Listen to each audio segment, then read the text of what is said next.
প্রিয় উপস্থিতি, রব্বুল আলামিন আমাদেরকে সর্বশ্রেষ্ঠত্ব দিলেন। কুনতুম খায়রা উম্মাতিন উখরিজাত লিন-নাসি তা'মুরুনা বিল মা'রুফি ওয়া তানহাউনা 'আনিল মুনকার। আমার আখিরি নবীর উম্মতরা, তোমাদেরকে শ্রেষ্ঠত্ব দিলাম এই জন্যে তোমরা পৃথিবীতে দুইটা কাজ করবে। একটা কাজ ভালো মন্দির মানুষদেরকে ডাকবা,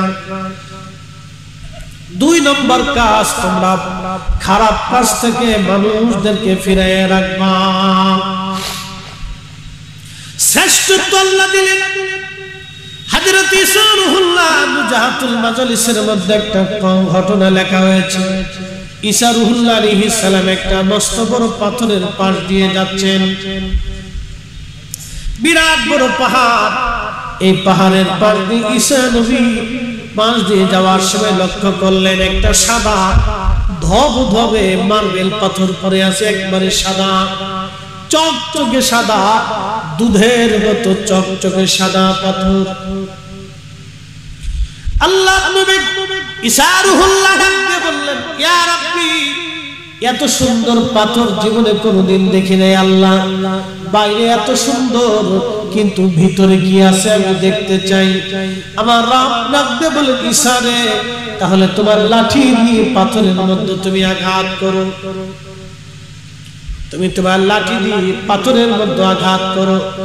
হযরত ঈসা নবী যখন পাথরে আঘাত করলেন, সাথে সাথে পাথরের মাঝখান থেকে ভেঙে 2টা টুকরা হয়ে গেল। যখন পাথরের মাঝখান থেকে ভেঙে 2টা টুকরা হয়ে গেল, তখন ঈসা নবী লক্ষ্য করলেন পাথরের ভিতরে একজন আল্লাহর বান্দা সবুজ একটা লাঠির উপরে ভর দিয়ে দাঁড়ায় দাঁড়ায় আল্লাহর জিকির আদায় করতেছে। যারা বলেন আল্লাহু আকবার। প্রশ্ন রাখতে পারেন মাওলানা ফরিদি, পাথরের ভিতরে মানুষ কি করে বাঁচবে? কি করে সম্ভব পাথরের ভিতরে মানুষ বাঁচানো? এখন আপনাদেরকে প্রশ্ন করি, জবাব দিবেন। মায়ের পেটে যে আল্লাহ খাবার পৌঁছায়, দুনিয়ার জগতে ওই আল্লাহ আপনার খাবার দেয়। কথা কোন ঠিক কিনা? আচ্ছা বলেন তো, মায়ের পেটের মধ্যে আমরা ছিলাম সর্বনিম্ন 6 মাস, সর্বোচ্চ 10 মাস 10 দিন, এর মাঝামাঝি মধ্যবর্তী সময় আমরা মায়ের পেটে ছিলাম। আল্লাহ রাব্বুল আলামিন এমন একটা ব্যবস্থা করলেন, মায়ের নারীর মাধ্যমে আল্লাহ আমার ভিতরে খাবার পৌঁছাইলেন, পানি পৌঁছাইলেন, পুষ্টি পৌঁছাইলেন।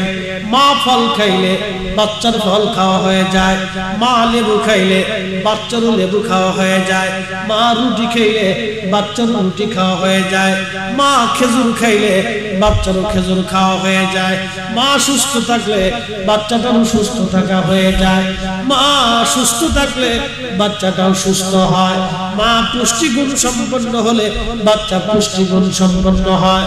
এই জন্য ডাক্তার বলতো, মেয়েরা অন্তঃসত্ত্ব হলে ভালো ভালো খাবার খেতে হয়, পুষ্টিগুণ সমৃদ্ধ খাবারগুলি খেতে হয়। আর আল্লাহর নবী 1450 বছর আগে ডাক্তারি শাস্ত্র দিয়া, আমার নবীর চিকিৎসা দিয়া, গাইনি বিশেষজ্ঞ হইয়া নারী জাতিদেরকে বলে দিলেন, হে নারী জাতিরা, তোমাদের গর্ভবতী মেয়েদেরকে খেজুর খাওয়াও, কারণ খেজুরের ভিতরে সর্বপুষ্টিগুণ থাকে। খেজুর খাইলে তোমাদের নারীরা শক্তিশালী হবে এবং পেটের বাচ্চাটাও শক্তিশালী হবে। একবার জোরে বলা যাবে কি মারহাবা? কি খাইতে কইছে? আমরা দেশের বিড়িটাকে ফুসকা, কি কথা কর না, শটপটি নাম দিছি, বিসমিল্লাহ শটপটি হাউস। ওরে সারা দেশের শটপটি আর ফুসকার যে কি মার্কেট রে ভাই, বাপরে বাপ, ওরা বেঁচে থাকতে পারে যা জিজ্ঞেস করুন ব্যবসা কেমন, সারা দেশে লাল বাতি বাজলো, আমাকে বাতি নেই, আমাকে বাতি সবসময় জ্বলেই থাকে। সারা দেশে লাল বাতি ছিল, ওদের বাতি নাই, ওদের বাতি জ্বলতেই থাকে। খুব মনোযোগ দিয়ে আল্লাহর নবী 1450 বছর আগে একজন অন্তঃসত্ত্বা নারী কি খাবে, তার বাচ্চাটা কেমন হবে, কি খাইলে বাচ্চা সুন্দর হবে, আল্লাহ নবী তাও বলে দিয়ে গেলেন তোমরা খেজুর খাও। কেন খেজুর খাবেন এটাও বলে দিলেন। আদম সফিউল্লাহরে আল্লাহ মাটি দিয়ে বানিয়েছিলেন। কোরআন বলতেছে ওয়াবাদা খালকাল ইনসানি মিন তিন, আমি মানব জাতির সৃষ্টির সূচনা করেছি মাটি থেকে। এই মাটি হাজরাতে আদম সফিউল্লাহ আলাইহিস সালাতু ওয়াস সালাম এই মাটি আনার জন্য আজরাইল চলে গেলেন। আজরাইল আলাইহিস সালাম পৃথিবীর বিভিন্ন জায়গা থেকে মাটিগুলি নিলেন। মাটিগুলি নিয়ে আল্লাহর বেহেশতের তাসনিম নদীর পানি দিয়ে এই মাটিটাকে খামির করে লাকাদ খালাকনাল ইনসানা ফি আহসানি তাকওয়িম।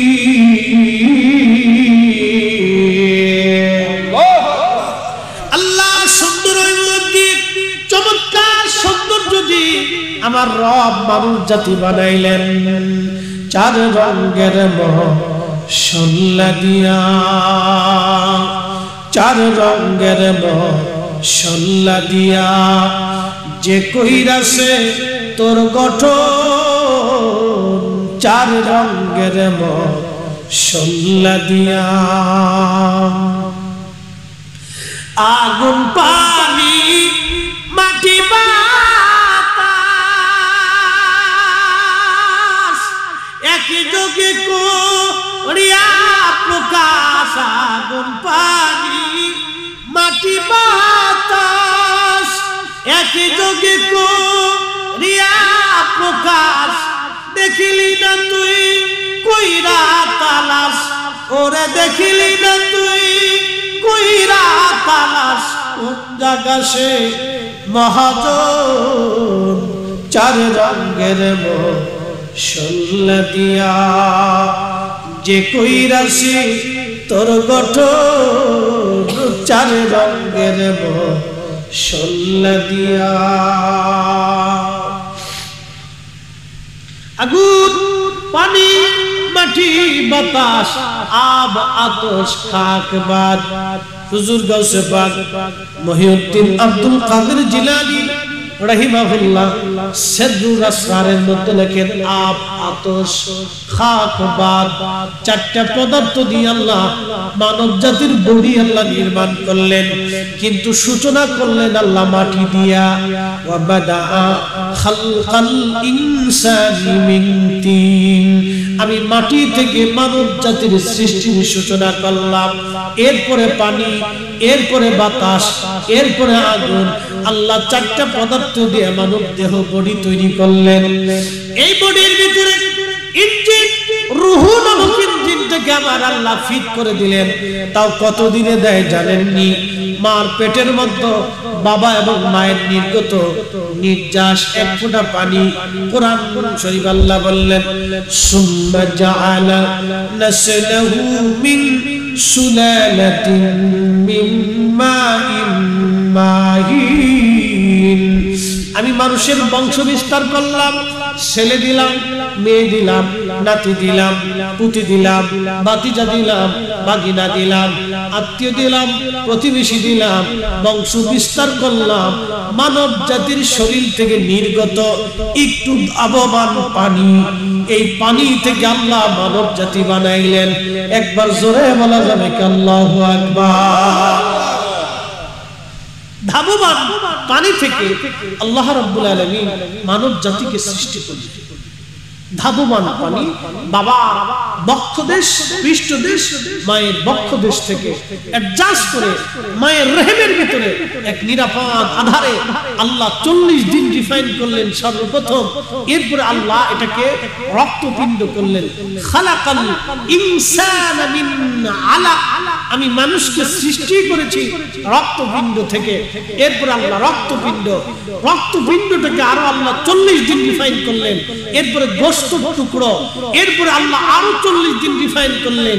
এরপরে দেহ হলো অস্থি হলো, নাক হলো, চোখ হলো, একটা মানুষ হলো, সেই সময় আল্লাহ 120 দিনের মাথাতে রূহের জগৎ থেকে আমাদের অরিজিনাল ইঞ্জিনটা, যেটা আপনাদের সামনে কথা বলতেছে, যে আপনাদের সামনে নসিহত করতেছে, যে আপনাদেরকে কোরআন বুঝাচ্ছে, যে প্রধান অতিথি বক্তব্য দিয়েছে, যে পৃষ্ঠপোষক বসে আছে, যে সভাপতি বসে আছে, যে আপনার ডানে উপস্থিত, বামে উপস্থিত, পিছে উপস্থিত, সামনে উপস্থিত, 60 বছর আপনার সাথে স্ত্রী হয়ে আপনার সাথে একসাথে সংসার করলো, আপনার স্বামী হয়ে 40 বছর আপনার দিনা পানা অভাব অনটন ক্ষুধা যন্ত্রণা ভালোবাসা দিয়ে আপনাকে আগলে রাখলো, এই 40-60 বছর ধরে আপনার জীবনের সংসারের ডানে বামে বন্ধু হয়ে কাটিয়ে দিল।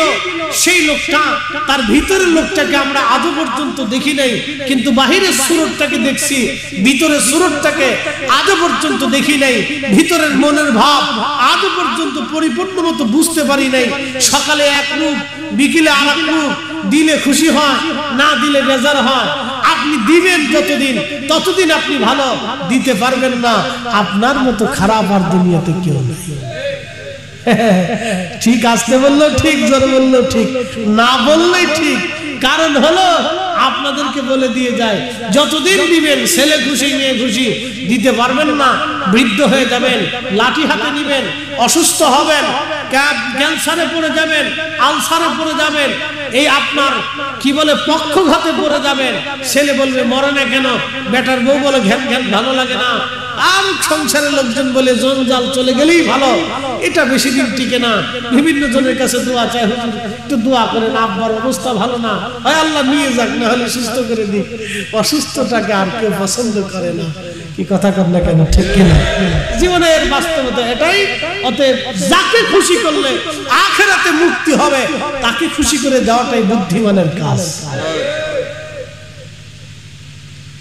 যাকে খুশি করলে আখিরাতে মুক্ত হবে, তাকে খুশি করে। 120 দিনের মাথায় আল্লাহ আমার ইঞ্জিনটা ভিতরে ফিট করে দিয়েছে। একসাথে বলবেন আল্লাহু আকবার। মায়ের পেটের ভিতরে পানি কে দিল? জোরে বলতে হবে, কে দিল?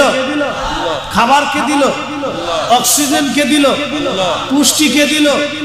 আমার সুরত কার ইচ্ছা? ফি আই সূরাতিন মা শাআ রাকাব। রব্বুল আলামিন বললেন, আমি রব আমার ইচ্ছা অনুযায়ী তোমাকে সুরত দিলাম, তোমাকে সুরত দিয়েছি আমি আমার ইচ্ছা অনুযায়ী। আল্লাহ সুরত দিলেন ইচ্ছা অনুযায়ী, সৃষ্টি করলেন আল্লাহর ইচ্ছা অনুযায়ী। আহা, 120 দিনের মাথায় রূহ নামক ইঞ্জিনটা আল্লাহ ফুঁকায় দিলেন। এখন প্রশ্ন করি, জবাব দিবেন। যে রব্বুল আলামিন মায়ের পেটে থাকতে আমার আপনার খাবার দিতে পারলো, দুনিয়ায় থাকতে সে আল্লাহ খাবার দেয় কি দেয় না? তারপরে আমরা সুদ খাই, ঘুষ খাই। এক কথা কোন ধরে বলে, অন্যের জমি মেরে খায়, অন্যের জিনিস কেড়ে খায়। শুধু এই চিন্তা। বিদেশে যে নেয় দালাল, ও টাকা মারতে বললেই খুশি। বাংলাদেশের সবচেয়ে বেশি ঋণী হলো বিদেশে যারা নেয়, এই দালাল গোষ্ঠী। ওর টাকা নিবে 100 জনের কাছ থেকে, বিদেশ পাঠাবে 50 জন, বাকি 50 জনের টাকা দিতে দিতে 50 বছর শেষ করে। এদিন দিবে, কালকে দিবে, পরের দিন দিবে, এই একটু দেয়, আর একটু দেয় না, আরেকটু দেয়, আরেকটু দেয় না। ওর তো পুরো সিটার আমি পৃথিবীতে দেখি, এত বড় সিটার আমি দুনিয়াতে দেখি। আন্তর্জাতিক মানে সিটার, কারে কই সিটার? আর যদি দুর্বল মানুষ পায়, তত তার টাকা দেওয়ার নামই নেই, ও সিহারেই দেখা দেয়। কি কথা কর না কেন? ও ভাবতেছে যে আমি এই টাকা নিয়ে বুঝি বেহেশতে চলে যাব। ওরে সুরা। আচ্ছা, আমার দিকে তাকান 1 মিনিট, দুটো প্রশ্ন করি আজকে। আপনার সামনে শুয়োরের গোশত সুন্দর করে কালাবোনা করে, ওই আপনার সন্ধু হোটেলের কালাবোনা, সন্ধু হোটেল, কুমিল্লার সন্ধু হোটেলের মতো কালাবোনা করে শুয়োরের গোশত আইনে দস্তরখানা বিছাই দিয়ে আপনার খাবার দিল, বলেন হালাল না হারাম? আপনি ওযু করে খাইতে বসলেন, হালাল না হারাম? ওই শুয়োরের গোশত আপনি একবারে বিসমিল্লাহ বলে খাওয়া শুরু করলেন, হালাল না হারাম? খাওয়া শেষে আলহামদুলিল্লাহ বললেন, হালাল না হারাম? এই বুঝে যান। কারণ কি? শুয়োরের গোশত দস্তরখানে বিছাইয়া বিসমিল্লাহ বলিয়া ওযু করিয়া জানলে আপনি মেশাক করিয়া যত পরিষ্কার হয়ে খান, শুয়োরের গোশত যেমন হারাম, অন্যের টাকা মাইরে দিয়া ওই টাকার গরুর গোশত কিনা জায় নামাজ বিছাইয়া টুপি মাথায় দিয়া জুব্বা গায়ে দিয়া ওযু করিয়া মেশাক করিয়া বিসমিল্লাহ বলিয়া ওইভাবে খাওয়া হারাম। কথা বলেন ঠিক না? কোন তফাৎ নাই। কথা কেন? কোন তফাৎ? কোন তফাৎ? এ কি রকম হারাম? কথা ক্লিয়ার না? ভেজাল আছে? হ্যাঁ, এই জন্য আপনি দস্তরখানা থাকবে না থাক, কিন্তু হালাল খাইতো। কি কথা বল না কেন? দস্তরখানা থাকুক বা না থাকুক, খাবার কি হতে হবে? হালাল হতে হবে। আপনার মাথায় টুপি থাকুক না থাকুক, খাবার হালাল খেতে হবে। আপনি বিসমিল্লাহ যদি ভুলে যান, তারপরেও যদি খাবার হালাল হয়ে যায়, তাও মুসলমান আগে পরে আল্লাহর নাম ভুলে হলেও নিয়ে নেয় যে আল্লাহ তুমি ভালো খাওয়াইছো। কি কথা ঠিক কিনা? এই জন্য খাবার হালাল হইতো, রুটি হালাল হতো। কাবা ঘর ধরে যদি কাঁদতেন তাও দোয়া কবুল হবে না যদি হালাল খাবার না হয়। আপনাদের বুঝতে কি কোনো কষ্ট হচ্ছে? তাহলে পিছের ভাইরা একসাথে বলেন তো আল্লাহু আকবার। বন্ধুগণ আমার, এই যে রব্বুল আলামিন আমাকে আপনাকে পৃথিবীতে পাঠাইলেন সুন্দর অবয়ব দিয়ে মানুষ বানাইয়া, যে আল্লাহ মায়ের পেটের মধ্যে মানুষ বাঁচাইতে পারে, সে আল্লাহ পাথরের ভিতরেও মানুষ বাঁচাইতে পারে। কথা বলেন ঠিক কিনা? আমি ভুটান গেছিলাম, ভুটান অনেক বছর আগে, প্রায় 10 বছর। আমার স্টুডেন্ট লাইফ শেষ, আমি শেষ করছি এই সময় ইন্ডিয়াতে মাহফিল। আমি ফাজিল থেকে ওয়াজ করি। তো ইন্ডিয়ার জলপাইগুড়ি জেলা, লালমনিরহাট, পাটগ্রাম, হাতিবান্ধা, এই সীমান্ত দিয়ে আমরা ঢুকে মাহফিলে গেলাম। জলপাইগুড়ি, তারপরে কুচবিহার, শিলিগুড়ি, এই অঞ্চলে বেশ অনেকগুলি মাহফিল আমি করলাম। তো জলপাইগুড়ি জেলার জয়গা একটা এলাকা, এই জয়গা মাহফিল করে ভুটানের সীমান্ত। তো তখনকার সময় ভারতীয় পাসপোর্ট, ভারতীয় ভিসার মাধ্যম দিয়ে ভুটানে ঢোকা যায়, একটা নিয়ম ছিল। তোরা বললো হুজুর ভুটানে চলেন, আপনাকে নিয়ে ঘুরে এসে। তা আমি ভুটানে চিন্তা করলাম, ঠিক আছে চলেন যাই, সুন্দর দেশ, পাহাড়ি দেশ। তো ভুটানে যাওয়ার জন্য ওরা কি সিল সাপ্পর, পাসপোর্ট টাসপোর্ট যা যা করার ওরা করলো। তো আমাকে নিয়ে চলে ভুটানের বৌদ্ধ মন্দির দেখাইলো, জাতীয় মন্দির, তারপরে পাহাড়ের বিভিন্ন দর্শনীয় স্থান, এই বিভিন্ন জায়গায় ঘুরে ঘুরে দেখাইতে দেখাইতে আমাকে একটা পাহাড়ের উঁচুতে নিয়ে হাঁটতে হাঁটতে হাঁটতে হাঁটতে 2-3 ঘন্টা হাঁটতে হাঁটতে যান শেষ। তো নিয়ে যাওয়ার পরে আমি বললাম, এত কষ্ট করে পাহাড়ের উপরে কেন আছে? হুজুর কালা পাথর দেখানোর জন্য। কালা পাথর? ওরা বলে কালা পাথর। পাথরটা আসলেই কালা, কুসকুসে কালা, ফুটবলের মতো গোল, কিন্তু বিরাট আকৃতির একটা পাথর, গোল, একবার পাহাড়ের পাশে একভাবে আল্লাহ রাব্বুল আলামিন সেট করে রাখছে। আমি পাথরের চারপাশে ঘুরতেছি, ঘুরে ঘুরে দেখতেছি। তাই বললাম যে শুধুই কি কালা পাথর দেখানোর জন্য আসছেন? বলে হুজুর না, পাথরের উপরে ভালো করে লক্ষ্য করে দেখেন, পাথরের ভিতরে আল্লাহ একটা গাছ বানায় রাখছে। একসাথে বলবেন আল্লাহু আকবার। পাথরের ভিতরে গাছ। আমি দেখে আশ্চর্য হয়ে আমি বললাম, আয় রব্বি করিম, পাথরের ভিতরে গাছ। তখন আমি তাদেরকে এই হাদিসের ওয়াজ শোনাইলাম যে ঈসা রূহুল্লাহ আলাইহিস সালাতু ওয়াস সালাম, তিনি দেখতেছে পাথরের ভিতরে একজন আল্লাহর বান্দা আল্লাহর জিকির করতেছে। সুবহানাল্লাহ। হযরত ঈসা নবী জিজ্ঞেস করলেন, ও হে আল্লাহর বান্দা, কতদিন তুমি ধরে পাথরের মধ্যে আল্লাহ জিকির করো? বলে 400 বছর ধরে আল্লাহ জিকির করি। বলে 400 বছর ধরে আল্লাহর জিকির করো তুমি পাথরের মধ্যে খাও কি? বলে পাথরের মধ্যে দেখো আমার আল্লাহ একটা আঙ্গুর গাছ লাগায় রাখছে, এই আঙ্গুর খেয়ে আমি 500-400 বছর ধরে পাথরে বেঁচে আছি এবং আল্লাহর ইবাদত করেই যাচ্ছি, একটা সেকেন্ডের জন্য আল্লাহর ইবাদত বাদ দেই নাই। একবার জোরে বলা যাবে কি মারহাবা? কত বছর? আজকে হিসাব দিয়ে দিতেছি। এই বস বস বস, কত বছর? 400 বছর। একসাথে বলুন, কত বছর? 400 বছরে কোনো গুনাহ নাই। 400 বছরে কোনো গুনাহ, 400 বছরের দুনিয়ার রাজনীতি নাই, জঞ্জাল, স্ত্রী পুত্র পরিজন। কি প্রশ্ন করে বলেন, রব্বি 400 বছর যেই বান্দা নিষ্কলঙ্ক ভাবে শুধু তোমার ইবাদত করলো, এর সেই তো দামি বান্দা কি পৃথিবীতে আছে? আল্লাহ ডাকতে বলেন, হ্যাঁ ঈসা, এর চেয়ে তো দামি বান্দা আমি পৃথিবীতে পাঠাবো। রব্বি তারা কারা? বলে তারা আমার আখিরি নবীর উম্মত। এই যে সুবহানাল্লাহ না করেন বুঝবো সে কিপটে। একসাথে বলেন, একসাথে বলেন আল্লাহু আকবার। কারা? আমরা। জোরে বলেন কারা?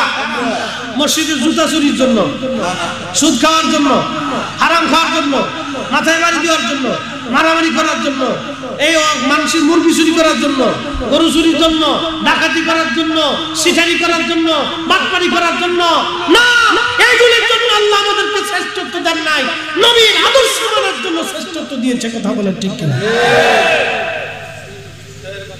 তো হযরতে ঈসা আলাইহিস সালাম বললেন, আল্লাহ 400 বছর ধরে বান্দা বিরামহীন ভাবে নিষ্কলঙ্ক ভাবে ইবাদত করতেছে, তার চেয়ে তো দামি হবে কি কারণে?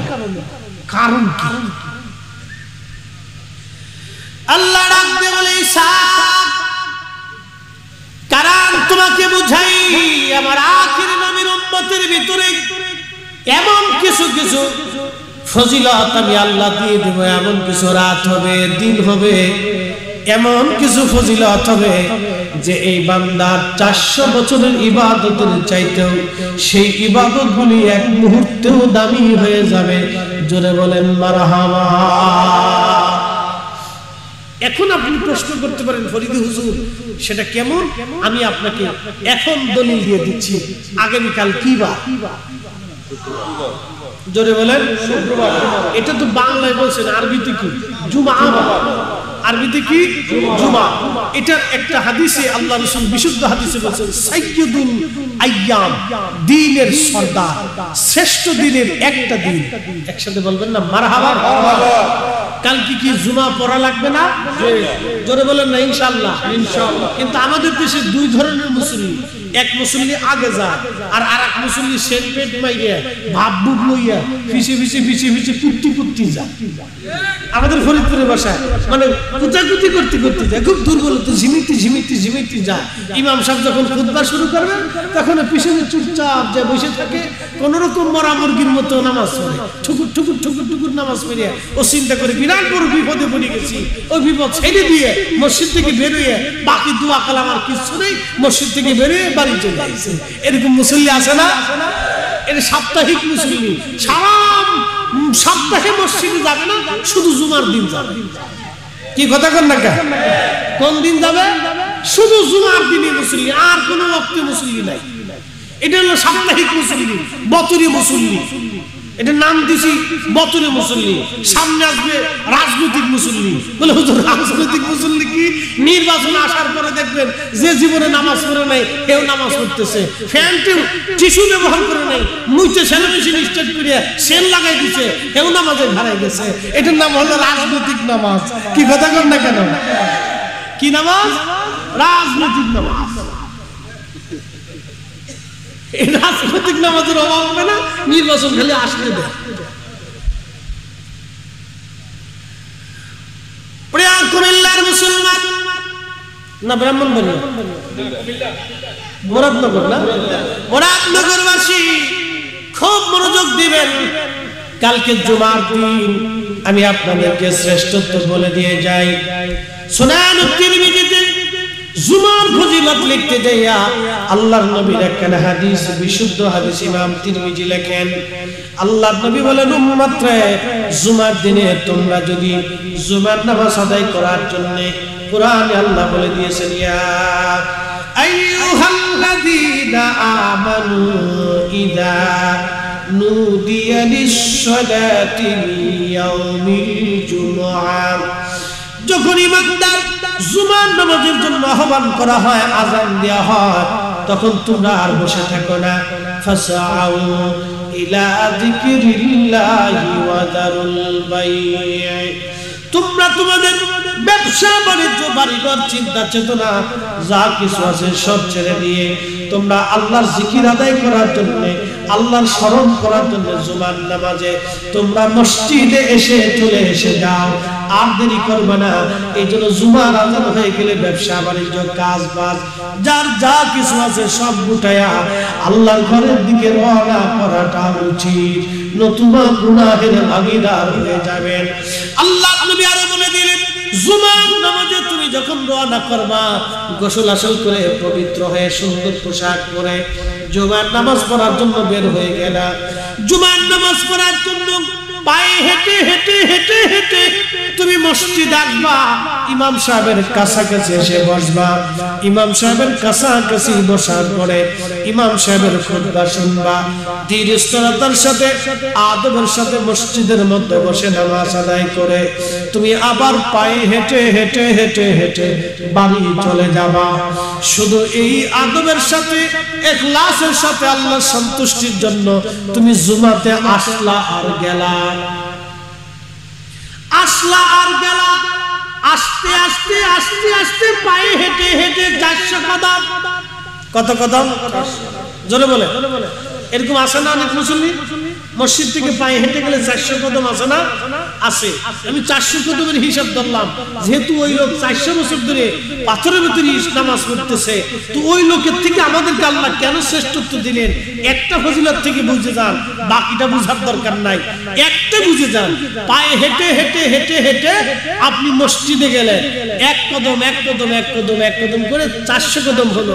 আল্লাহর নবী বলতেছেন, উম্মাহ শুধু জুমার নামাজে ইখলাসের সাথে তুমি হেঁটে হেঁটে গেছো, প্রত্যেক কদমে 1 বছরের নফল রোজা, প্রত্যেক কদমে 1 বছরের নফল রোজা, বিরামহীন মকবুলিয়াত নফল রোজা, এবং 1 বছরের 24 ঘন্টা ইবাদত করলে যেই পরিমাণে নেকি, ওই পরিমাণে নেকি প্রত্যেক কদমে 1 বছরের নেকি বান্দার আমলনামায় আল্লাহ দিয়ে দিবে।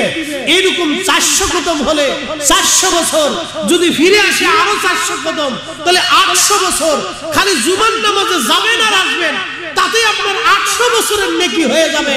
একসাথে বলা যাবে আল্লাহু আকবার। কত বছর? যাইতে আসতে কত বছর? যদি 800 কদম দেন তাহলে কত হলো? 800 বছর। যদি এক যাইতে 800 আসতে 800, তাহলে 1600 কদম, তাহলে 1600 বছর। যদি 50 কদম দেন 50 বছর, আসতে যাইতে 100 বছর। 100 বছরের নফল নামাজ যত কদম দিবেন তত কদমে তত বছরের নেকি হবে।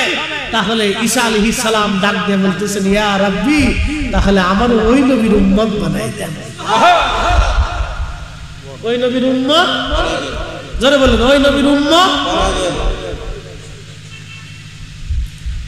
ওই বেটা পাথরের ভিতরে 400 বছর ইবাদত করছে, আর আপনি শুধু জুমার দিনে মসজিদে যাবেন আর আসবেন, ইখলাসের সাথে পায়ে হেঁটে যাবেন আর আসবেন, কদমে কদমে 1 বছরের নেকি বিরামহীন নফল রোজা সহ বিরামহীন ইবাদতের নেকি আপনার আমলনামাতে আল্লাহ লিখে দিবে।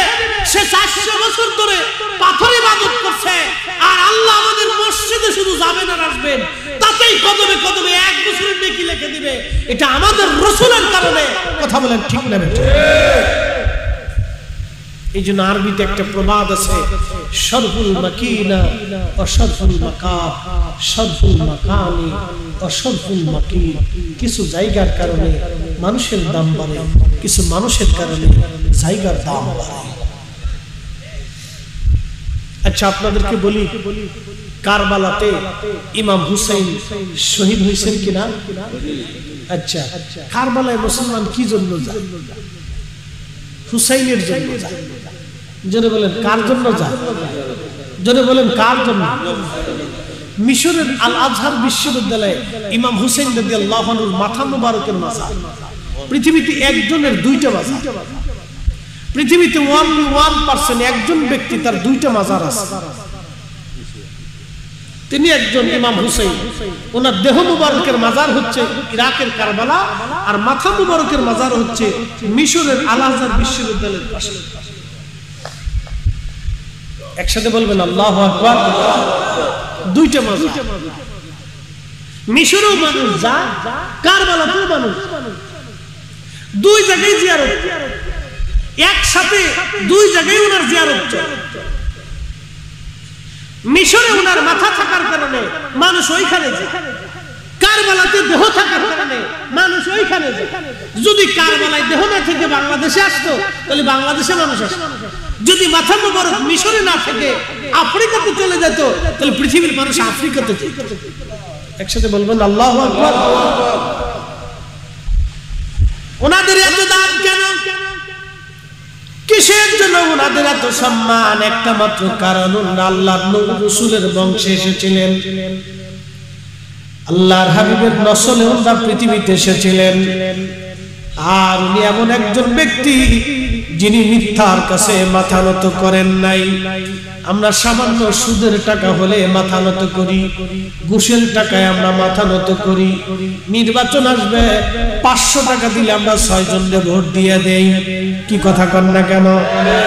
500 টাকার বিনিময়ে 6 জনকে আমরা একসাথে ভোট দিয়ে দেই। কত বড় ডাহা মিথ্যা কথা, কত বড় সিটারি নির্বাচনের সময় আমরা করি। আমরা মুসলমান।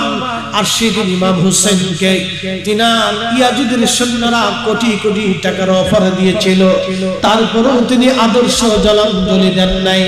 আল্লাহ রাসূলের আদর্শ সুন্নাহকে উনি জিন্দা করে রাখার জন্য কারবালার ময়দানে সপরিবারে তিনি জীবন দিয়েছিলেন। উনি শহীদ হয়েছিলেন কারবালার ময়দানে।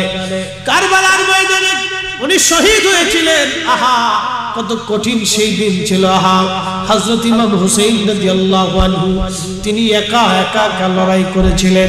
উনি যেই সময় শহীদ হয়ে যাবেন তিনি একা যুদ্ধ করতেছিলেন। ইতিহাসের মধ্যে আসছে, তারিখের মধ্যে আসছে 121টা বর্ষার আঘাত, 21টা বর্ষার আঘাত, 33টা তলোয়ারের আঘাত, আর 133টা তীর ওনার পুরা শরীর থেকে ঝাঁঝরা করে দিয়েছিল। তারপরেও তিনি ইয়াজিদের বাহিনীর সামনে মাথা নত করেন নাই। ও মুসলমান, একটা কথা মনে রাখবেন, আমরা মিথ্যার কাছে কখনো মাথা নত করব না। হকের উপরে বেঁচে থাকাই ইমাম হুসাইনের চেতনা। কথা বলেন ঠিক কিনা? আমরা হুসাইনি সৈনিক, হকের উপরে বেঁচে থাকা হুসাইনি চেতনা। মিথ্যার কাছে মাথা নত না করা, জালিমের কাছে মাথা নত না করা হুসাইনি চেতনা, হুসাইনি চেতনা। মনোযোগ দিবেন। আহলে বাইতে রাসূলকে শহীদ করার জন্য কারবালাতে নিয়ে যাওয়া হলো। ওনার বুকের মধ্যে চড়ে বসছে সীমার, গলার মধ্যে তলোয়ার চেপে ধরেছে। হযরত ইমাম হুসাইন ডাক দিয়ে বলেন, সীমার রে, একটু সুযোগ কি আমারে দিবা? জীবনের শেষ সময়ে 2 রাকাত নামাজ আমি আদায় করে নিতে চাই, কারণ আর কখনো সালাত আদায় করার সুযোগ এই জমিনে আর আমার হবে না। আমি জানি তুমি সেই কালো ডোরা কাটা কুকুর 50 বছর আগে আমার রাসূল, আমার নানা রাহমাতুল লিল আলামিন বলেছিল, হুসাইন, আমি স্বপ্ন দেখেছি তোমার রক্তের মধ্যে একটা কালো ডোরা কাটা কুকুর মুখ লাগাইছে। এক জাহান্নামী কুকুর তোমার রক্তের মধ্যে মুখ লাগাইছে রে হুসাইন। সীমার রে, আমি তোকে চিনেছি, আমাকে একটু সময় দিবি, 2 রাকাত নামাজ আমি আদায় করব। কোরআনে আমার রব বলতেছেন, ইয়া আইয়ুহাল্লাযীনা আমানুস্তাঈনু বিস-সাবরি ওয়াস-সালাত। ও ঈমানদার, তোমরা আমি আল্লাহর সাহায্য নাও। 2 পদ্ধতিতে সাহায্য নিবা। 1 নম্বর পদ্ধতি হলো সালাত, 2 নম্বর পদ্ধতির নাম সবর। সবর শব্দের অর্থ হলো ধৈর্য। ধৈর্যের মাধ্যমে তুমি আল্লাহর সাহায্য নাও। 2 নম্বর পদ্ধতি হলো সালাত, নামাজের মাধ্যমে তুমি আল্লাহর সাহায্য নাও। হযরত ইমাম হুসাইন কুরআন শরীফের একেবারে বাস্তব আমল যদি আপনি দেখতে চান, ওনার জীবনের ভিতরে আপনি পাবেন। ঠিক ওই সময় তিনি নামাজের মধ্যে দাঁড়ায় গেলেন, শরীর থেকে রক্ত ঝরতেছিল, নামাজ পড়তে লাগলেন। 133টা তীর, 21টা বর্ষার আঘাত, 33টা তলোয়ারের ক্ষত ছিল দেহের মধ্যে, রক্ত ঝরতেছিল না শরীর মুবারক থেকে। ঠিক তখনও তিনি নামাজ পড়তেছিলেন। নামাজ শেষ হয়ে গেল, সীমা ওনার দেহ মুবারক থেকে মাথা আলাদা করে ফেলল। আহা, শহীদ হলেন একজন বীর সেনানী, বীর যোদ্ধা, যিনি আহলে বাইতে রাসূল। শহীদ হয়ে যাওয়ার পরে ওরা ক্ষান্ত হয় নাই, ওনার পবিত্র মাথা মুবারক বর্ষার আগায় বিধাইয়া ওরা আনন্দ মিছিল করতে লাগলো। দেহ মুবারক ওরা কারবালাতে নিয়ে আসছে, ধুলাবালির মধ্যে সরাইয়া দেহ মুবারক থেকে ওরা জুব্বা খুলে ফেললো, মাথা কাটা, শুধু দেহ মুবারক ধুলাবালির মধ্যে ফেলাইয়া দেহ মুবারক থেকে জুব্বা মুবারক খুলে নিয়ে ওরা 70টা ঘোড়াকে সিরিয়াল করলো। 70 জন সোয়ারি চড়িয়া ঘোড়ার উপর দিয়ে তারা ওই সোয়ারি তারা চালায় দিল। আহলে বাইতে রাসূল, আহা সুলতানে কারবালা ইমাম হুসাইন রাদিয়াল্লাহু আনহু দেহ মুবারকের উপর দিয়ে ঘোড়া দাবড়াইতে লাগলো। ঘোড়ার পায়ের আঘাতে আঘাতে আঘাতে আঘাতে দেহ মুবারকের ভিতর থেকে গোশত চামড়াগুলি খসে খসে পড়ে যাচ্ছিল। আপনারা জানেন ঘোড়ার পায়ের নিচে খুর থাকে, এই খুরগুলি সাধারণত লোহা দিয়ে বানানো হয়। এই লোহার আঘাতে হযরতে আহলে বাইত রাসূলের দেহ মুবারক থেকে আহা চামড়া গোশতগুলি খসে খসে পড়তেছিল। হযরত জয়নব তাবুর মধ্যে ছিলেন, দৌড়ায়া বের হয়ে আসছে, ভাইয়ের লাশের পাশে দাঁড়ায়া মদিনার দিকে তাকায় কাঁদতেছিলেন। ইয়া মুহাম্মদ, ইয়া মুহাম্মদ, ইয়া রাসূলুল্লাহ, ইয়া মুহাম্মদ, ইয়া মুহাম্মদ। ওগো নানাজান, ওগো রহমতের নবী, ওগো নানাজান, আপনি দেখেন কারবালার পুবালি বাতাস আপনার হুসাইনের দেহ মুবারকের ধুলাবালি ছড়ায়। আপনার উম্মতেরা আপনার সঙ্গে কেমন আচরণ করে। ঠিক তখনই ইবনে আব্বাস বলেন, আমি কাবা ঘরের সঙ্গে হেলান দিয়ে ঘুমানো ছিলাম, স্বপ্নের মধ্যে দেখি আল্লাহর নবীর হাত মুবারকের মধ্যে রক্ত দেখা যায়, আল্লাহর হাবিবের শরীর মুবারকের ধুলাবালি দেখা যায়, আল্লাহর নবীর চুল মুবারকের মধ্যে এলোমেলো দেখা যায়, জুব্বা মুবারকের ধুলাবালি লেগে আছে, হাত মুবারকে আল্লাহর নবীজির রক্ত মুবারক লেগে আছে। নবীজি কেঁদে কেঁদে দৌড়ায় দৌড়ায় মক্কার দিকে আসে। ইবনে আব্বাস বলেন, ইয়া রাসূলুল্লাহ, জীবনে কোনোদিন এরকম আপনাকে দেখি নাই, আপনি কাঁদেন কেন? আপনার হাতের মধ্যে রক্ত কেন গো নবীজি? গায়ে ধুলাবালি কেন? আল্লাহর নবী ডাক দিয়ে বলেন, ইবনে আব্বাস, মক্কায় খবর দাও আমার হুসাইন আর কারবালায় নাই। আমি নবীজি আমার হুসাইনের শাহাদাতের সময় আমি নবী, আমার হুসাইনের শাহাদাতের সময় আমি নবী তার পাশে ছিলাম। একসাথে জোরে বলবেন কি ইয়া রাসূলুল্লাহ? আমি নবীজি তার পাশে ছিলাম, তার রক্তগুলি এবং তার সাথীদের রক্তগুলি নিয়ে আমি আল্লাহর আদালতে যাচ্ছি। ইবনে আব্বাস রে, মক্কায় খবর দাও আমার হুসাইন কারবালায় শহীদ হয়ে গেছে। এ সজ গম্বদ ওয়ালি মঞ্জুর দুআ করুনা,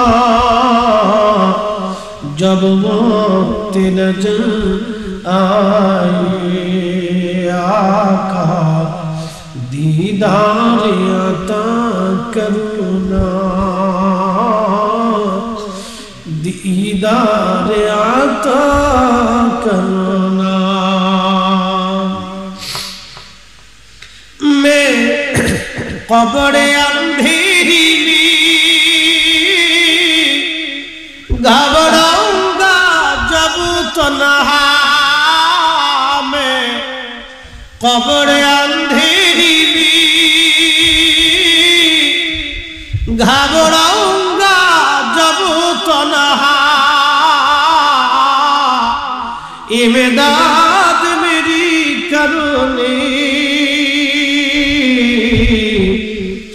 आजाना रसूल अल्लाह इमदाद मेरी करनी आजाना रसूल अल्लाह रोशन मेरी तुरबत को लिल्लाह जरा करना जब वक्त नजर आए आका दीदार अता करना दीदार अता करना। हजरत इब्न अब्बास बोलेन আমার ঘুম ভেঙে গেল। ঘুম ভেঙে যাওয়ার পরে আমি সারা মক্কা ভরে দৌড়াই আর বলি শুনছো মক্কাবাসী আমাদের হুসাইন আর নাই শহীদ হয়ে গেছে। তুমি কেমনে জানো গো হুসাইন কারবালার শহীদ? বলো গো ইবনে আব্বাস। বলে আমি স্বপ্ন দেখেছি রাসূল করিমের হাত মুবারকে রক্ত, ধুলাবালি গায়ে লাগানো, জুব্বা ধুলাবালিতে ভরা।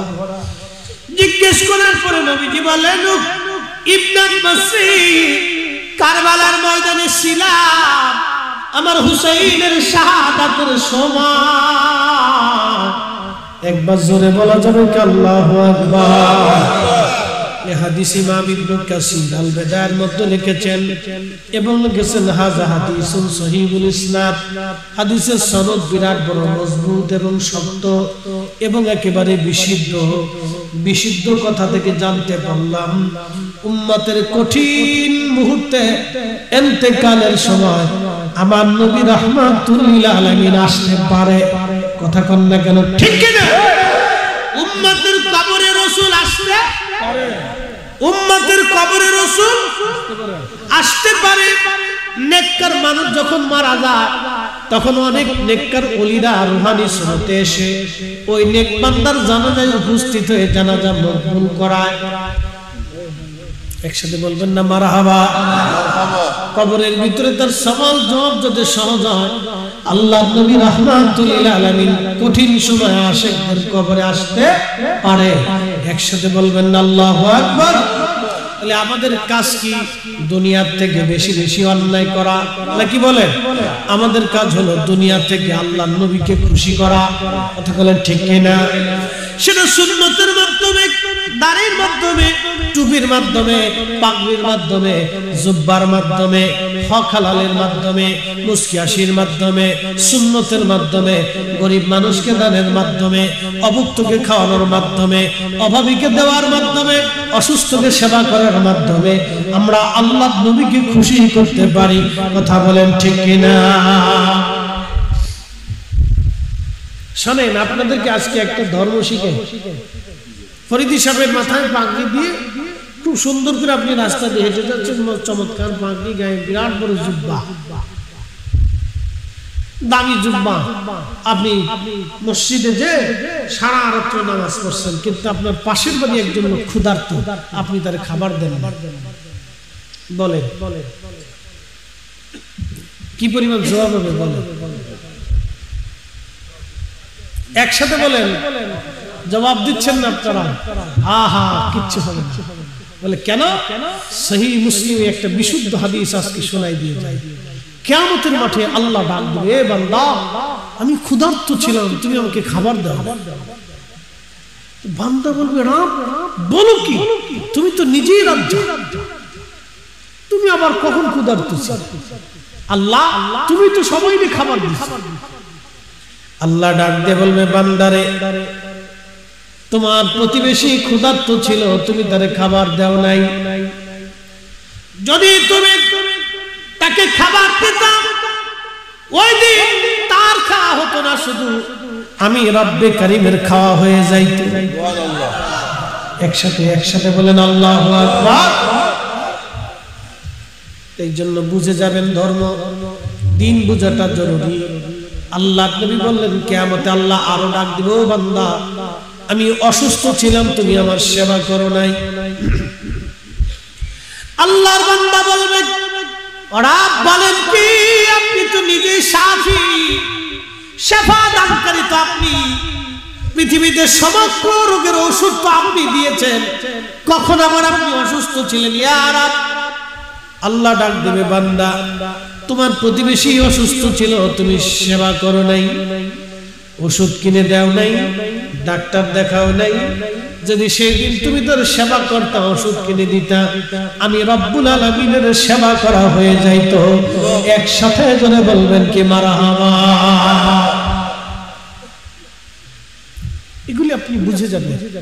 এই যে মাদ্রাসা যে কয় টাকা দিয়েছেন, আল্লাহর কসম একটা টাকাও নষ্ট হবে না। একসাথে বলবেন আল্লাহু আকবার। পাশে গোরস্থান আছে না? এই পিছনেই গোরস্থানে আপনারা কেউ দেখতেছেন না, আমরাও দেখতেছি না। সমস্ত রূহগুলি ইমাম ইবনে কাইয়্যিম জাওজি কিতাব রূহের মধ্যে লিখেছেন, 900 বছর আগের কিতাব। তিনি লিখেছেন প্রত্যেকটা রূহগুলি আল্লাহ রাসূল বলেছেন কবরের উপরে আজ বসে রয়েছে। এখানে যার ছেলে আছে, নাতি আছে, তার রূহগুলি আনন্দ করতেছে। আর যারা আসছে চলে গেছে কিন্তু বসে নাই, তাদের বাবা মা পূর্বপুরুষরা তাদের জন্য বদদুয়া করতেছে, বলে নাফরমান তোর জন্য জমি রেখে আসছি, নাফরমান ছেলে, আমি সারাটা জীবন আমার রক্ত নষ্ট করে এসেছি, ঘুম হারাম করেছি, ক্ষুধার যন্ত্রণা আমি নিজে রেখে তোর মুখে খাবার অন্ন তুলে দিয়েছি, আজ তুই আমার জন্য দোয়া না করে চলে গেলি, তুই আমার জন্য দোয়া না করে চলে গেলি। মা কাঁদতেছে, রুহটা, এরে সন্তান তোর মধ্যে পেটে ধারণ করেছিলাম, যন্ত্রণার পর যন্ত্রণা, ব্যথার পর ব্যথা সহ্য করে তোকে প্রসাব করেছিলাম, তারপরে তিলে তিলে তিলে তিলে তোর পায়খানা, পেশাব, খাওয়া দাওয়া, ঘুম, তোর কান্না সহ্য করে করে তিলে তিলে আমার সুখ বিসর্জন দিয়ে তোকে বড় করেছিলাম। নাফরমান তুই মাহফিলে আসলি কিন্তু দোয়া না করে চলে গেলি। আল্লাহ রাসূল আপনাদেরকে একটা হাদিস শিখিয়ে গেছেন। আল্লাহ নবী সুনান বাইহাকির ভিতরে একটা হাদিস আছে, রাসূল করিম বলেন, কোন সন্তান যদি বাবা মার সাথে নাফরমানি করেই বসে, খেদমত ঠিকমতো বাবা মার করতে পারে নাই, কিন্তু আল্লাহ তার জন্য একটা রুখসত দিয়ে দেয়, একটা সুযোগ দিয়ে দেয়, ওই সন্তান যদি বারে বারে বারে বারে বাবা মার জন্য দোয়া করে, প্রত্যেক নামাজে দোয়া করে, কবর জিয়ারতে দোয়া করে, মাহফিলে এসে দোয়া করে, কিছু দিয়ে দোয়া করে, মসজিদে কিছু দিয়ে দোয়া করে, মাদ্রাসায় কিছু দিয়ে দোয়া করে, তাহলে কিয়ামতের ময়দানে ওই সন্তানটাকে আল্লাহ পিতা মাতার হক আদায়কারী সন্তান হিসেবে কবুল করে নেয়। আর যদি একবার পিতা মাতার হক অনাদায়কারী সন্তান হিসেবে কিয়ামতের ময়দানে ফরিদি সাহেবকে উঠানো হয়, মক্কার ইমামকেও যদি উঠানো হয়, মদিনার মসজিদের 40 বছরের ইমাম আব্দুর রহমান হুজাইফিকেও যদি উঠানো হয়, আল্লাহর কসম করে বলতেছি নিস্তার হবে না। কারণ পিতামাতার হক অনাদায়কারী সন্তান হিসেবে কিয়ামতের ময়দানে তাকে ডাক দেওয়া হবে। সে যেই হোক, বাইতুল আকসার 50 বছরের ইমামকেও যদি ডাকা হয়, সেও নিস্তার পাবে না। হেরেমের 50 বছরের ইমাম যদি তাকে ডাকা হয়, আর সে যদি পিতামাতার অবাধ্য সন্তানকারী হিসেবে লিখিত প্রস্তাব উঠানো হয়, তারও কোনো নাজাতের ফয়সালা হবে না। আপনাদেরকে আমরা বারবার দোয়ার দিকে কেন নিয়ে যাই? দোয়ার দিকে কেন নিয়ে যাই একটু বলেন। রাব্বির হামহুমা কামা রাব্বায়ানি সাগীরা, এটার অর্থটা, এটার গভীরতাটা আমি আপনাদেরকে বুঝাই দিয়েছি। হে রব, আপনি সেইভাবে আমার আব্বা আম্মাকে জান্নাতে লালন পালন করেন, যেইভাবে আমার আব্বা আম্মা আমাকে শিশুকালে লালন পালন। বলেন তো আপনার সন্তানকে আপনি কিভাবে লালন পালন করছেন? অতি আদরে সোহাগে, তার কান্না পাইলে আপনার কলিজায় ব্যথা লাগছে, কথা ঠিক কিনা? কান্না করলে আপনি ছটফট করছেন, বাচ্চার মার কাছে দৌড়ে গেছেন, কি ব্যাপার, ও কেন কান্না করে? ও একটু অসুস্থ হলে আপনার পেরেশানিতে ঘুম হয় নাই, ওরে কেমনে ডাক্তার দেখাবেন, সুস্থ কিভাবে হবে, আপনার বারবার ঘুম ভেঙে গেছে। মার ঘুম হয় না, বারে বারে মা তার সেবা করার জন্য, সুস্থ বানানোর জন্য কত ধরনের প্রচেষ্টা মা করেছে। রব বলতেছে তুমি সেইভাবে দোয়া করো, কিন্তু নাফরমান দোয়া মানেও না, দোয়া করেও না। কি কথা কর না কেন, ঠিক কিনা? দোয়া মানেও না, দোয়া করেও। অথচ আল্লাহ নিজে কিভাবে দোয়া করতে হবে, দোয়ার বাক্যগুলি, শব্দগুলি কেমন হবে, তাও আল্লাহ নিজে শিখিয়ে দিয়েছে। একসাথে বলবেন না সুবহানাল্লাহ। দোয়ার বাক্য কেমন হবে তাও আল্লাহ নিজে শিখিয়ে দিয়েছে। প্রিয় উপস্থিতি, এই যে রূহগুলি বিরাট বড় আনন্দিত হয়ে আজ কবরের উপরে বসে বসে তারা প্রতীক্ষায় আছে, সন্তান আজ আমার জন্য দোয়া করবে। মাদ্রাসায় আপনি টাকা দিয়েছেন, কেউ মার কথা মনে করে, বাবার কথা মনে করে দিয়েছেন। আল্লাহর কসম করে বলি, একটা টাকা আপনার নষ্ট হয় নাই। বলে কেন? একটা ঘটনা আজ আমি আপনাদেরকে শোনাই। বিশ্ববিখ্যাত একজন বাদশা ছিলেন, তার নাম সুলতান মাহমুদ গজনবী রাহমাতুল্লাহ আলাইহি। সুলতান মাহমুদ গজনবী, উনার অভ্যাস ছিল, আদত ছিল খোলাফায়ে রাশিদিনের মতো। উনি রাতে রাতে ঘুরে ঘুরে ঘুরে ঘুরে দেখতেন প্রজারা কে খায় কে খায় না, কে ঘুমায় কে ঘুমায় না। উনি ঘুরে ঘুরে ঘুরে ঘুরে দেখতেন। একদিন রাত্রিবেলা ওনার একটা মশাল ছিল, একটা চেরাগ ছিল। ওই চেরাগের ডাটি বা চেরাগটা স্বর্ণ দিয়ে বানানো ছিল। ওই মশালের হাতল স্বর্ণ দিয়ে বানানো, বড় চমৎকার। উনি রাজপ্রাসাদ থেকে, ওনার নিজের বেডরুম থেকে ওই মশালটা হাতে করে নিয়ে উনি বাজারের মধ্যে প্রবেশ করলেন। বাজারের মধ্যে ঢুকার পরে তিনি লক্ষ্য করলেন একজন দোকানদারের ছোট্ট একটা চেরাগ প্রদীপ মিটু মিটু করে জ্বলতেছে। ওই চেরাগের পাশে বসে বসে একটা তলবে আলেম কোরআন পড়তেছে। সুলতান মাহমুদ গজনবী জিজ্ঞেস করলেন, বেটারে তোমার কি কোনো প্রদীপ নাই? তুমি দোকানের পাশে বসে বসে কেন কিতাব পড়ো? ছেলেটা বলল, হুজুর আমি মাদ্রাসায় পড়ি, কিন্তু আমি গরিব মানুষ, আমি এতিম, আমার বাবাও নাই মাও নাই, আমি এই মাদ্রাসায় পড়ি, কিন্তু চেরাগদানি কেনার মতো কোনো অর্থ করি আমার নাই। আমি ব্যবসায়িকের দোকানের চেরাগের প্রদীপে বসে বসে আমি কিতাব পড়ি। তখন সুলতান মাহমুদ গজনবীর চিন্তা এসে গেল, হায় হায়, আমি স্বর্ণের প্রদীপ হাতে নিয়ে আমি সুলতান মাহমুদ গজনবী রাজপ্রাসাদে ঘুমাই, আমার স্বর্ণের প্রদীপ হয়ে গেল, আমি পথ চলি স্বর্ণের প্রদীপ দিয়া। কিন্তু আল্লাহর বান্দা সত্য তলবে আজকে প্রদীপ কেনার মতো পয়সা তার হাতে নাই। আল্লাহর নবী যদি কিয়ামতের মাঠে আমাকে জিজ্ঞেস করে, সুলতান মাহমুদ আমার তলবে চেরাগের আলো পেল না, আর তুমি স্বর্ণের প্রদীপ নিয়ে রাজপ্রাসাদে আলো দেখলা, আলো দিলা, কিন্তু আমার তলবে বিনা আলোতে অন্যের আলো হাওলাত করে সে কিতাব পড়ছে, জবাব আজকে দিয়ে যাও। কেন আমার তলবে আলেম সেই দিন কষ্ট করেছিল? কারণ কি? তুমি বাদশা কেন খোঁজ নেও নাই? আমি সুলতান মাহমুদ গজনবী রাসূলের সামনে কোন চেহারা নিয়ে কিয়ামতের ময়দানে দাঁড়াবো? একসাথে বলবেন আল্লাহু আকবার। শাসক গোষ্ঠী তো এরকম হওয়ার দরকার, কথা ঠিক কিনা? শাসকরা এইরকম হওয়ার দরকার। আল্লাহ রাসূল বলেছেন, সুলতানু যিল্লুল্লাহি ফিল আরদ, শাসক গোষ্ঠীরা হচ্ছে জমিনে আল্লাহর ছায়া। আল্লাহ যেমন সবাইকে ছায়া দেয়, শাসকরা এরকম সবাইকে ছায়া দেয়। একসাথে বললেন না মারহাবা। শাসকরা আল্লাহ সবাইকে ছায়া দেয় না? সবাই যে আল্লাহ ছায়া দেয়। আচ্ছা, হিন্দু খাবার দেয় কে? একসাথে বলবেন কে দেয়? আচ্ছা, এই খ্রিস্টান খাবার কে দেয়? ইহুদি, বৌদ্ধ, শিখ, নাসারা, অন্য ধর্ম যে ধর্ম মানে না তাদেরকে কে খাবার দেয়? তাদেরকে যদি আল্লাহ খাবার দেয় তাহলে শাসকরাও তাদেরকে খাবার দিতে হবে, ঠিক কিনা? শাসকরা তাকে নিরাপত্তা দিতে হবে, শাসকরাও তার সুযোগ সুবিধা দেখতে হবে। সব ধর্মের মতের মানুষ সবাইকে শাসকরা নিরাপত্তা দিবে। এই শুনে নেন, এই জন্য আল্লাহ রাসূল বলছেন, উম্মাত তোমরা শোনো, শাসক গোষ্ঠী হচ্ছে আল্লাহর জমিনে আল্লাহর ছায়া। আল্লাহ যেমন সবাইকে ছায়া দিয়ে রাখে, সবাইকে নিরাপত্তা দেয়, সবাইকে দান করে, সবার সুস্থতা দেয়, আল্লাহ সবাইকে নিরাপত্তা দেয়। আল্লাহ সবার কথাই শুনে। হিন্দু কানলেও হিন্দুর কথা আল্লাহ শুনে। কি কথা কন না কেন? শোনে না? হিন্দুটারও আল্লাহ দেয়, বৌদ্ধরও আল্লাহ দেয়, খ্রিস্টানরাও আল্লাহ খাওয়া, আমরারও আল্লাহ দেয়। কি কথা কন না কেন? দেয় না? তো শাসকরাও সবাই ওরকম নিরাপত্তা দেয়।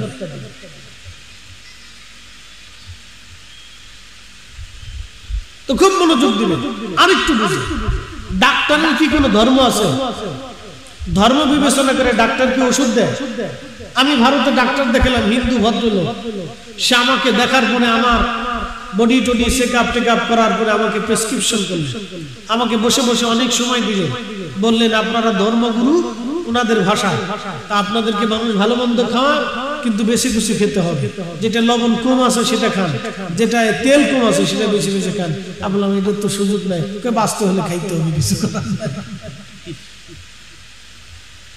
রক্তে কোলেস্ট্রল বেশি, বলতেছে যে তেল তেল জিনিস কম কম কম কম কম কম করে খান।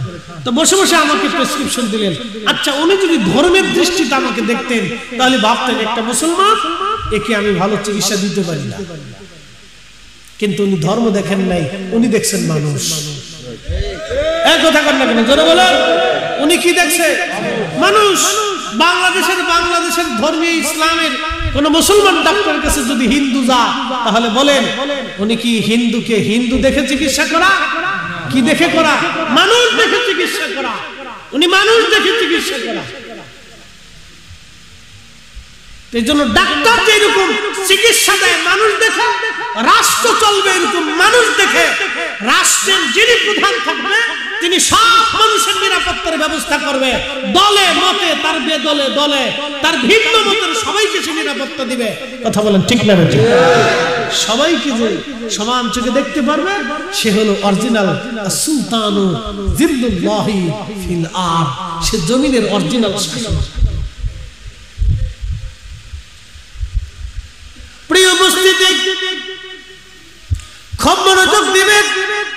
সুলতান মাহমুদ গজনবী রাহমাতুল্লাহ আলাইহি, আল্লাহু আকবার, তিনি কেঁদে ফেললেন।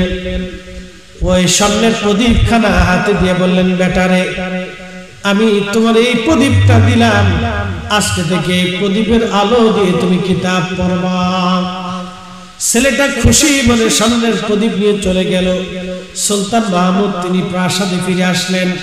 বর্তমান ওই যে আফগানিস্তানের গজনি, কাবুলের গজনি, আফগানিস্তানের রাজধানীর নাম কাবুল, কাবুলের একটা এলাকা নাম আছে গজনি। এই গজনিকে কেন্দ্র করেছিল গজনি সাম্রাজ্য। বিরাট বড় সাম্রাজ্যের অধিপতি ছিলেন সুলতান মাহমুদ গজনবী। আফগানিস্তানের শাসক ছিলেন তিনি। শুধু আফগানিস্তান না, উজবেকিস্তান, তাজিকিস্তান, তুর্কমেনিস্তান, ইরান, পাকিস্তানের বিরাট একটা অংশ মিলে তিনি ছিলেন সাম্রাজ্যের অধিপতি, বিরাট বড় বাদশা। আল্লাহু আকবার। এত বড় বাদশা রাত্রিবেলা যায় তিনি প্রাসাদে ঘুমিয়ে পড়লেন। স্বপ্ন দেখতেছে রাহমাতুল লিল আলামিন তার ঘরে তশরিফ এনেছে।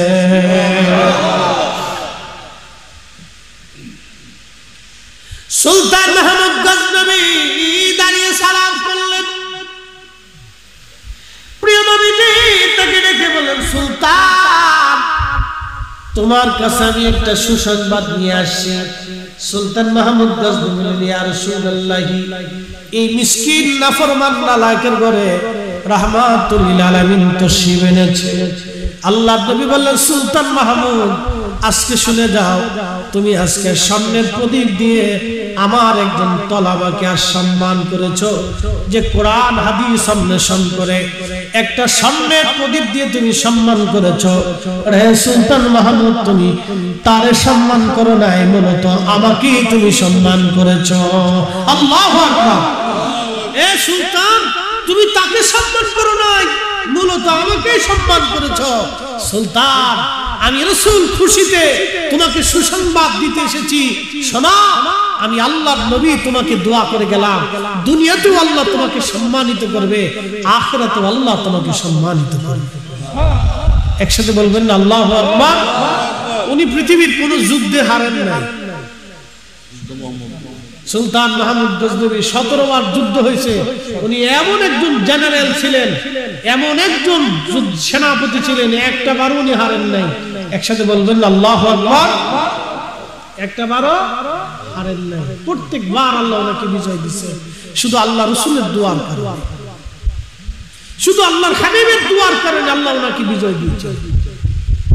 বুঝতে পারছেন?